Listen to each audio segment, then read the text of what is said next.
I guess so. I guess. All right, go on. I mean, go for Dr. it.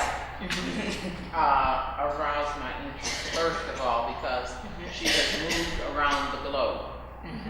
My question to you is, have you encountered any other language other than this thing that we call English in America that can inflict so much pain on a person?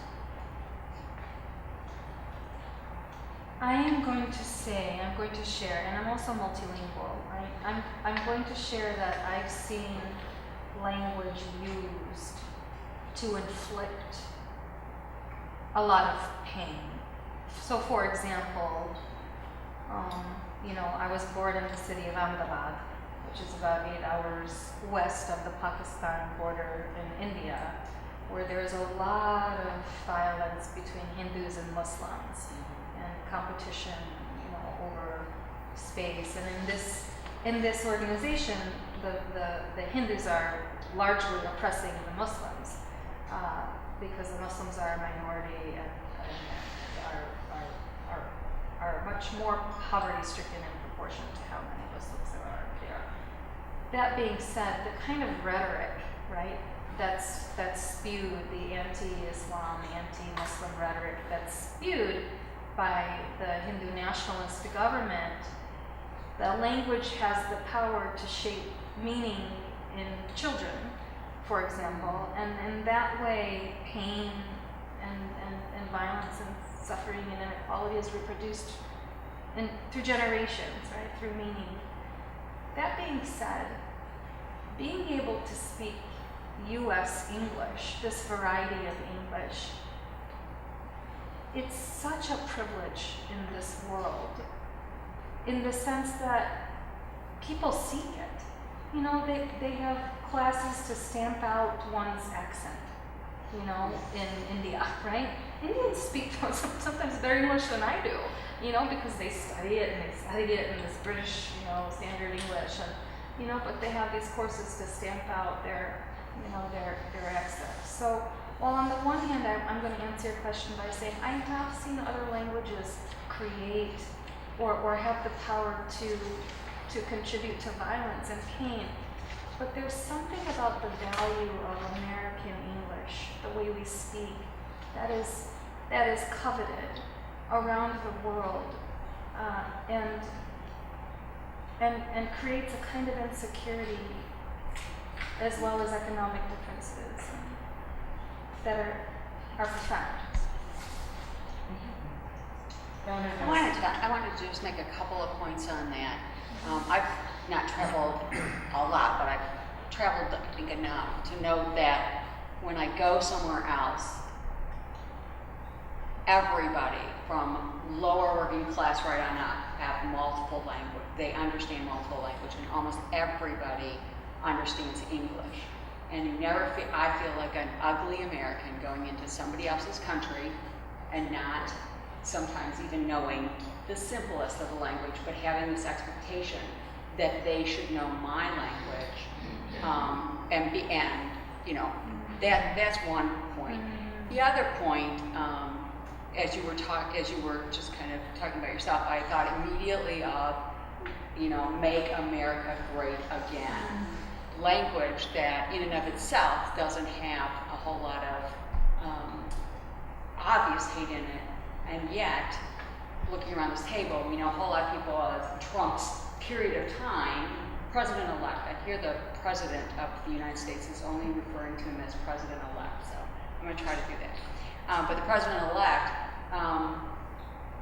used that language to take us back to a time prior to the civil rights movement, and at a time when it wasn't so hot for a whole lot of people.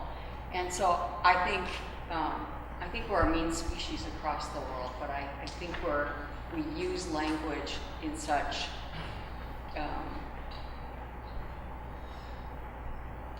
what am I thinking of? We sort of cage the language. We play with the semantics to hide the true meaning, and then we create all this fear. and 40-some% of the registered population doesn't vote. And look where we are. I'll be quiet now. No, because what that actually transitions us into is the language of what I'm going to call rhetoric, which is language of persuasion, right?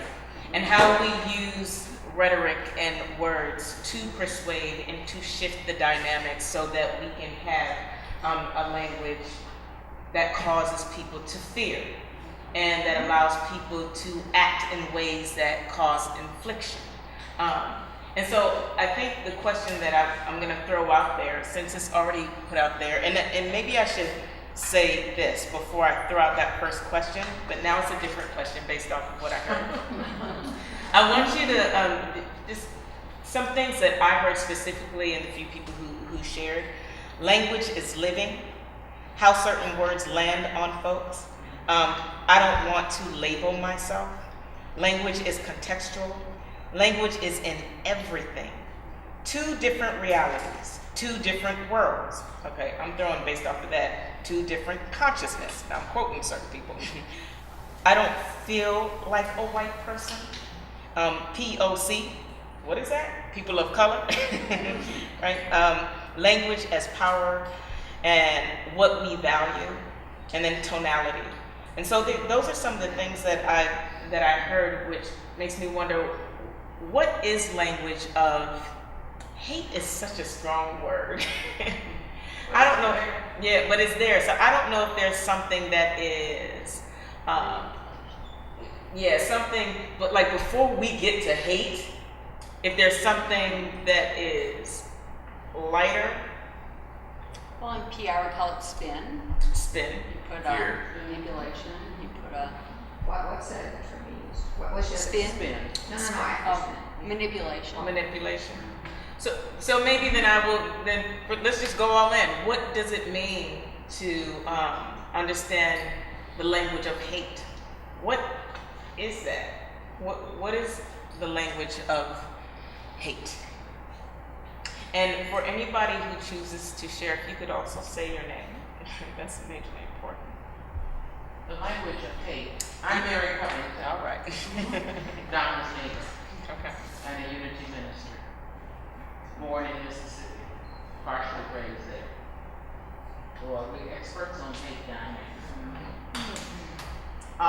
The language of hate is one, regardless sometimes of the words we use, that send off that feeling, that vibration that I don't like.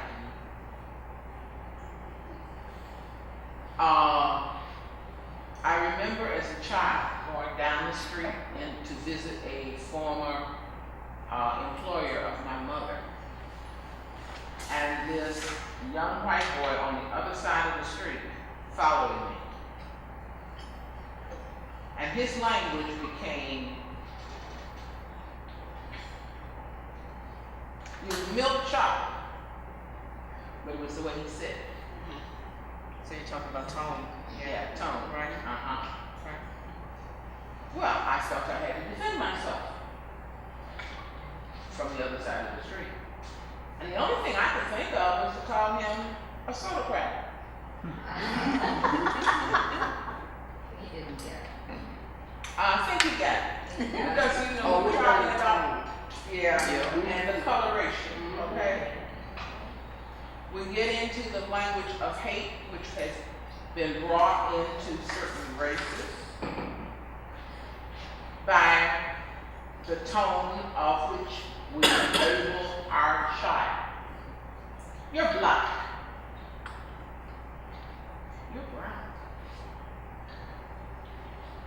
You got good hair. You got bad hair.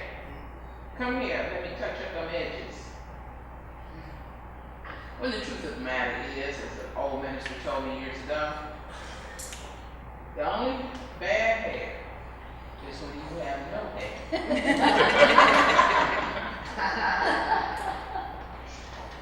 It is like Dr. P was saying, when you feel it. And sometimes it's not even spoken, as she just said. It's kind of just going to into just a so room, That's what I'm seeing. like going into a room and you know, they don't want me here.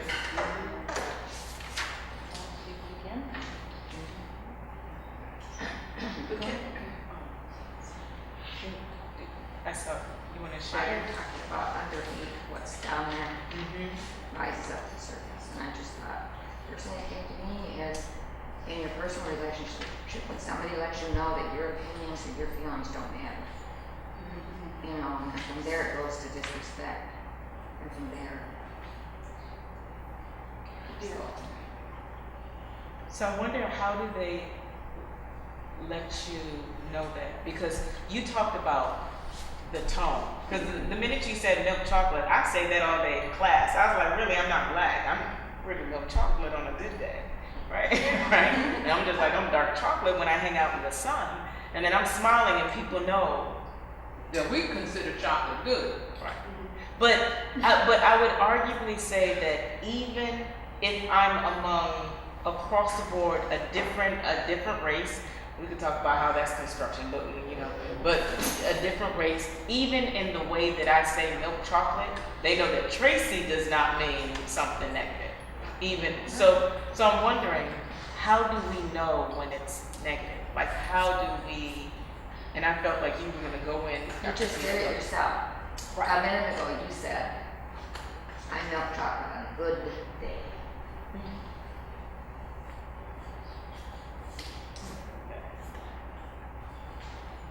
Which means, what does a bad day look like? Yeah. When you use the term hate, I mean, everything a person says to me may not feel like hate, right? It's strong. When it's an affront to my humanity, my humanity. Okay. When it is a blow against the fact that I'm a human being, that's hate. Yes. Now that's on the continuum, that's all the way over there. Now there's just some stuff you don't like. I don't mind if somebody don't like me, because I have some people I don't like.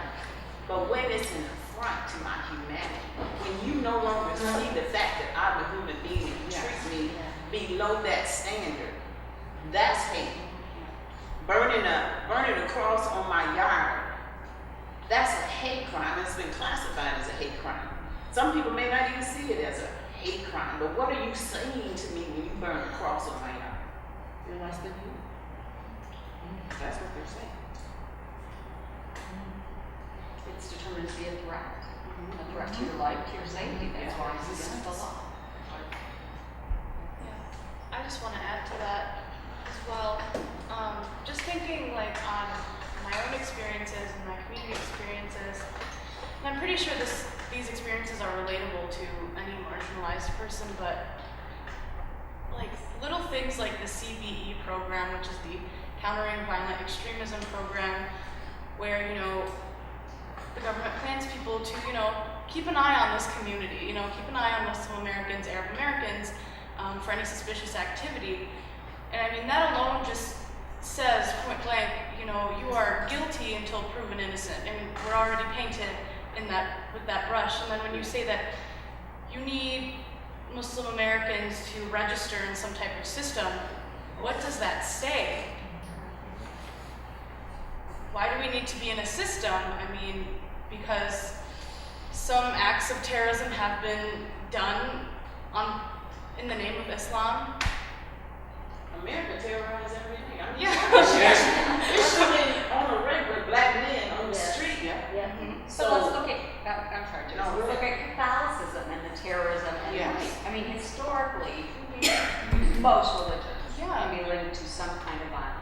And when the media uses terms like, oh, a shooter, or just, you know, a lonely white man does the shooting, and I mean, and then Arab Muslim in the name of ISIS, terrorist, those terms used selectively, you know, with certain people. I mean, this isn't new information. I'm not saying anything new. This is stuff that a lot of us probably know, but that type of language that dehumanizes you and threats your life, it puts a threat onto your life, yeah. There's a guy named William Lux. He wrote a book called Doublespeak, which is about how we take words over the years and we change the words so that it makes some of us feel real comfortable with, you know, the discriminations and injustices, that social injustices that are done. But I just ran across that today. As you speak about hate, we double speak. We change the words, right? Urban communities, you know, we don't ghettos. You know, we have this way of talking about people without talking about people. When we use the term urban, it's just assumed, you know, black folk, right? When you use marginalized, every time you say that, I know you're comfortable with it, but that's almost double speak because it's about what stance are you taking when you talk about yourself as a marginalized person. You're taking a stand in dominant society. And is that your proper stance? You now have made yourself an object. Like white supremacy, you have normalized it because you are now speaking to your group of people as marginalized. And it's our insanity with this. So that's language. So this is similar to undocumented, and what's the other term that they use?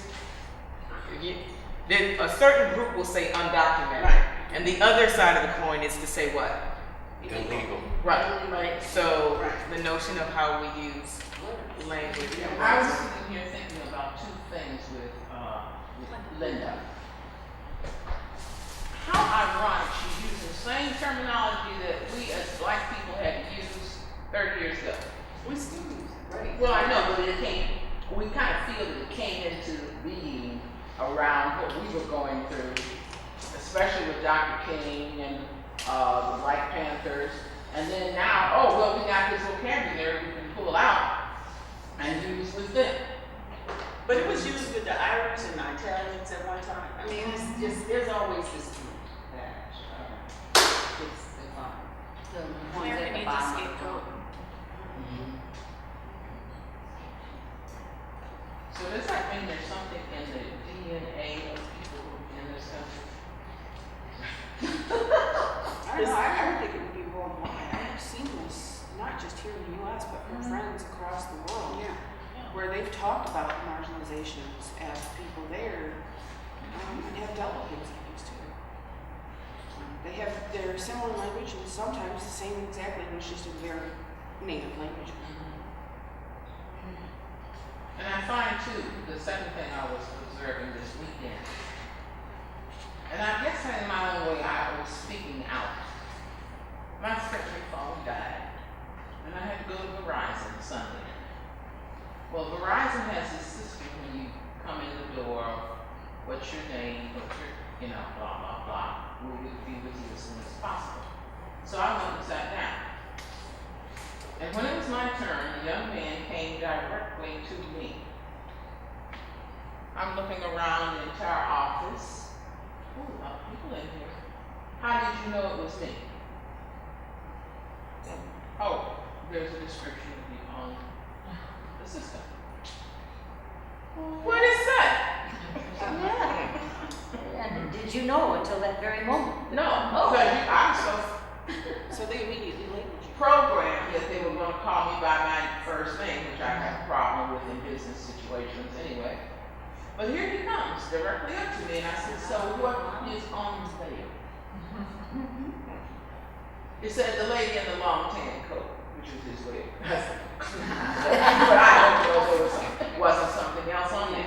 So whenever we encounter a situation that we question, I think, like this folder said here tonight, we need to speak up, question it. Because sometimes it makes the person who's doing it think about, what did I just do? What did I just take part in?